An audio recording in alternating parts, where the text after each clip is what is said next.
السلام علیکم ورحمۃ اللہ وبرکاتہ۔ پیارے بزرگوں اور دوستوں، اللہ تبارک و تعالیٰ نے آپ کو حج کے لیے قبول فرمایا ہے۔ اگر آپ حج پر نہیں جا رہے ہیں تو اللہ تعالیٰ آپ کو بھی حج جیسا بابرکت عمل سے آپ کو مشرف فرمائے، اور آپ ہمارے لیے بھی دعا کریں اللہ تعالیٰ ہمیں حج اور عمرہ کرنے کی بار بار توفیق عطا فرمائے۔ اللہ تبارک و تعالیٰ کا بڑا کرم اور احسان ہے ان پر جن کو اللہ نے توفیق عطا فرما دی۔ حج سے متعلق میں حج اور عمرہ سے متعلق ویڈیوز لے کر آتا رہتا ہوں۔ آپ حضرات سے گزارش ہے کہ ہمارے اس چینل سے جڑے رہیں، اور اگر آپ چینل پر نئے ہیں تو ہمارے چینل کو سبسکرائب بھی کر لیں۔ اور آپ کے سامنے احرام سے متعلق چند باتیں لے کر حاضر ہوا ہوں۔ احرام سے پہلے کیا کرنا ہے، احرام پہننے کے بعد کیا پابندیاں ہیں، احرام کس طرح سے پہننا ہے، احرام کسے کہتے ہیں، یہ چند باتیں ہیں جو آپ کے سامنے احرام سے متعلق تقریباً تمام مسائل حاضر کرنے والا ہوں۔ لہذا آپ سے گزارش ہے کہ دھیان سے سنیں اور کوشش کریں کہ اس کو نوٹ ڈاؤن کر لیں کاپی پر، تو ان باتوں کو نوٹ کر لیں تو زیادہ بہتر ہوگا، اور اگر ذہن نشیں ہو جائے تو سبحان اللہ بہت بہتر اور اچھی بات ہے۔ تو سب سے پہلی بات یہ ہے کہ احرام کیا ہے، احرام کسے کہتے ہیں؟ تو اصلاً احرام کہتے ہیں نیت کو، احرام کہتے ہیں حج یا عمرہ کرنے کی نیت کو۔ اگر ہم نے نیت کر لیا، اب اس کے بعد ہمارے لیے وہ چیزیں جو حلال تھیں وہ بھی چند چیزیں حرام ہو جاتی ہیں، یعنی ہماری جو سب سے اہم اور بنیادی چیز ہے احرام کی وہ ہے نیت۔ اب رہی بات مردوں کے لیے، شرط یہ ہے کہ اب سلے ہوئے کپڑے نہیں پہننا ہے احرام کی نیت کے بعد، تو اس لیے مردوں کے لیے 2 چادریں ہیں جو احرام کے نام سے ہی مارکیٹ میں اویلیبل ہیں،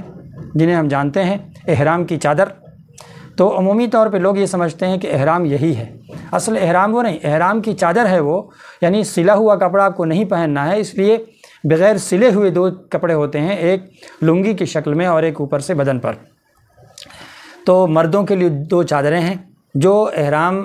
کی نیت سے پہلے پہننا ہے۔ عورتوں کے لیے کوئی شرط نہیں ہے، وہ جو کپڑا پہنتی ہیں وہی کپڑا پہنی رہیں گی، ان کے لیے کوئی کپڑے سے متعلق کوئی شرط نہیں۔ اب رہی بات کہ غسل کرنے، یہ احرام پہننے سے پہلے کیا کرنا چاہیے، تو احرام کی نیت کرنے سے پہلے ہمیں کیا کرنا ہے، ناخن کاٹ لینا ہے، بال کاٹ لینا ہے، مونچھ اگر بڑھ گیا ہے، اگر آپ مونچھ رکھتے ہیں تو مونچھ کو کتروا لیں، اسی طرح بغل میں جو بال اگ جاتے ہیں ان کی صفائی کر لیں، زیر ناف کی صفائی کر لیں، جو بال ہیں تو ناف سے نیچے جو بال ہوتے ہیں ان کی بھی صفائی کر لیں، تاکہ بالکل بدن پاک اور صاف ہو جائے۔ اس کے بعد اب غسل کر لینا ہے، غسل کرنے کے بعد بالکل فریش ہو گئے۔ اگر مان لیا کہ طبیعت خراب ہے تب کیا کریں گے، تو وضو کر لیں گے۔ غسل نہیں کر سکتے ہیں تو وضو کر لیں، اچھی طرح پاک صاف ہو لیں،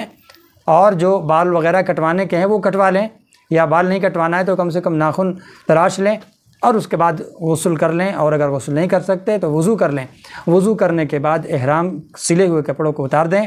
اور احرام کی چادر کو پہن لیں، یہ مرد حضرات کے لیے، اور غسل وغیرہ عورتوں کے لیے بھی ہے، وہ بھی چادر ہے اس کے بھی پہننے کا طریقہ ہے کہ کس طرح سے پہنا جائے، کہ ہے جس کی وجہ سے کہ اگر ہم لنگی باندھتے ہیں تو ہمارا مضبوط طریقے سے باندھا جائے، اور اس طرح سے باندھیں کہ کھلنے نہ پائے، تو اس کے لیے بہترین طریقہ ہے، وہ ہمارے چینل پر ویڈیو موجود ہے، آپ چاہیں تو احرام باندھنے کا طریقہ آپ اسے دیکھ سکتے ہیں۔ مرد حضرات اب غسل کر چکے ہیں اور مستورات بھی غسل کر چکی ہیں، اور اب مرد حضرات سلے ہوئے کپڑے کو ہٹائیں گے اور احرام کی جو 2 چادریں مخصوص ہیں وہ پہنیں۔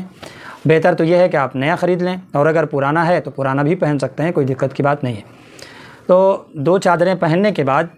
2 رکعت نماز پہلے نفل ادا کریں، مستورات بھی یعنی عورتیں بھی 2 رکعت نماز ادا کریں گی، اور وہاں سے نماز پڑھنے کے بعد اگر آپ ایئرپورٹ سے جدہ کے لیے جا رہے ہیں، یعنی پہلے مکہ کی روانگی ہے، تو وہیں پہلے احرام کی چادر پہن لیں گے اور نماز ادا کر لیں گے۔ اور نیت کی جہاں تک بات ہے، فلائٹ پر میقات کے آنے سے پہلے، یعنی میقات سے پہلے احرام پہننا یہ شرط اور ضروری ہے، تو اس لیے میقات کے آمد سے پہلے اعلان ہو جاتا ہے کہ میقات آنے والا ہے، لہذا حاجی حضرات عمرہ کرنے والے عمرہ کی نیت کر لیں، تو نیت وہاں کریں اور پھر وہیں پر تلبیہ پڑھ لیں۔ اور اگر نماز کے بعد فوراً ہم نے نیت کر لیا اور تلبیہ اگر پڑھ لی تو کوئی دقت کی بات نہیں ہے، تلبیہ تو ایسے بھی پڑھ سکتے ہیں بغیر۔ تو اگر مکہ کے لیے روانہ ہو گئے ہیں تو نماز پڑھ لیا اور اس کے بعد روانہ ہو گئے، اور اگر ہم نے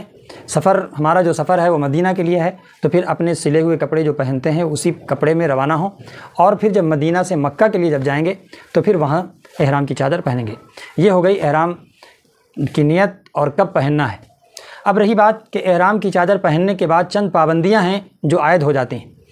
احرام کی چادر پہننے کے بعد سلے ہوئے کپڑے نہیں پہن سکتے، گنجی نہیں پہن سکتے، انڈر ویئر جو عام طور سے گھروں میں پہنتے ہیں وہ نہیں پہن سکتے، خوشبو لگانا منع ہے، خوشبو والا صابن بھی استعمال نہیں کرنا ہے، خوشبو والا جو کریم ہے، جو تیل ہے، وہ سب کوئی بھی خوشبو والی چیز کا استعمال نہیں کرنا ہے، زعفران کا استعمال نہیں کرنا ہے۔ اسی طرح بال، داڑھی کے بال ہوں یا سر کے بال ہوں کو اکھاڑنا نہیں ہے، کٹوانا نہیں ہے، ناخن نہیں کاٹ سکتے، بال نہیں کٹوا سکتے، بال اکھاڑ نہیں سکتے۔ اسی طرح بال میں جو ہے جوئیں ہے تو جوئیں کو نکال کے مار نہیں سکتے، کوئی جانور وہاں نظر آئے تو اس کو مار نہیں سکتے، یہ تمام چیزیں منع ہیں۔ اسی طرح مرد حضرات عورت سے قربت یعنی بیوی سے قربت نہیں اختیار کریں گے، جو اللہ نے جائز کیا ہے عام حالات میں ان سے احتراز کریں گے، بچیں گے اس وقت تک جب تک کہ ہمارا عمرہ مکمل نہ ہو جائے، یا پھر ہم نے حج کے لیے احرام کی چادر پہنی ہے تو جب تک حج کے جو مراحل ہیں، جو ارکان ہیں وہ ادا ہونے کے بعد جب تک ہم احرام کی چادر اتار نہیں لیتے تب تک یہ تمام پابندیاں عائد رہتی ہیں۔ تو ان تمام چیزوں سے ہمیں پرہیز کرنا ہے۔ اسی طرح احرام کی حالت میں جب ہم عمرہ کریں گے یا حج پہ جائیں گے، حج کر رہے ہوں گے تو چپل جو ہماری ہے وہ کھلی ہوئی ہونا چاہیے، یعنی دونوں ایڑیاں نظر آئیں، اور اوپر کی ابھری ہوئی ہڈی جو اوپر میں ہوتی ہے وہ ہڈی بھی کھلی رہنی چاہیے۔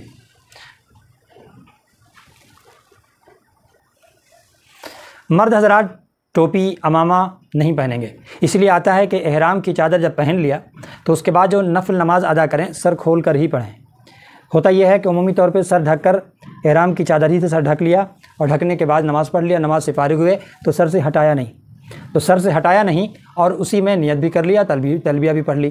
تو گویا کہ جو چیزیں منع تھیں وہ احرام کی حالت میں وہ عمل ہو گیا۔ اس لیے بہتر یہ ہوگا کہ اگر سر کھول کر ہی پڑھ لیں 2 رکعت نماز تو کیا دقت ہے، سر کھول کر پڑھ لیں، اور اگر نہیں تو سر ڈھک کے پڑھ سکتے ہیں اور نماز کے بعد چادر کو ہٹا لیں۔ اسی طرح چہرہ بھی کھلا ہوا رہے گا، چہرے پہ کوئی کپڑا نہیں ڈالنا ہے، عورت کو بھی اور مرد کو بھی، مرد حضرات بھی، عورتیں مستورات بھی، دونوں جو ہے چہرے پر کوئی کپڑا نہیں ڈالیں گے۔ اب رہی بات عورتوں کو اگر پردہ کرنا ہے احرام کی حالت میں بھی تو ان کے لیے ایک کیپ آتا ہے جو آگے نکلا ہوا رہتا ہے اور اوپر سے کپڑا ڈال سکتے ہیں جو چہرے سے دور رہے گا، تو اس لیے احرام کی حالت میں بھی پردہ کریں اور کرنا چاہیے، تو اس کی شکل وہی ہوگی کہ وہ کیپ ہو اور اوپر سے کپڑا ہو تاکہ ہم چہرہ سے مس نہ کریں۔ لیکن اگر وہ ٹوپی اور کیپ یا اس کا جو بھی نام ہو اگر وہ نہ ملے تو پھر چہرہ کھول کر ہی رکھیں، پردہ کریں گے تو پھر چہرے سے مس کرے گا اور ایک ممنوع عمل سرزد ہو جائے گا۔ اس لیے ان تمام باتوں کو مد نظر رکھتے ہوئے ہم اپنے تمام امور کو انجام دیں گے۔ تو محترم حضرات، آپ ہمارے چینل سے جڑے رہیں، حج سے متعلق اہم ویڈیوز ہم آپ کے پاس لے کر آتے رہتے ہیں اور مستقل رہنمائی آپ کی ہوتی رہے گی۔ آپ حضرات ان ویڈیوز سے فائدہ اٹھا لیں اور انشاءاللہ امید کرتا ہوں کہ آپ کو اس ویڈیو سے فائدہ ہوگا۔ آپ ہمارے کمنٹ باکس میں جا کر کے کمنٹ کر سکتے ہیں کہ ہمیں اور کیا چیزیں چاہیے، کن مسائل سے آپ کو واقف ہونا ہے، آپ ہم سے رابطہ کریں، انشاءاللہ میں آپ کے سامنے ویڈیو لے کر حاضر ہوں گا۔ پھر ملتے ہیں اگلی ویڈیو میں، تب تک آپ اپنا خیال رکھیے۔ السلام علیکم ورحمۃ اللہ وبرکاتہ۔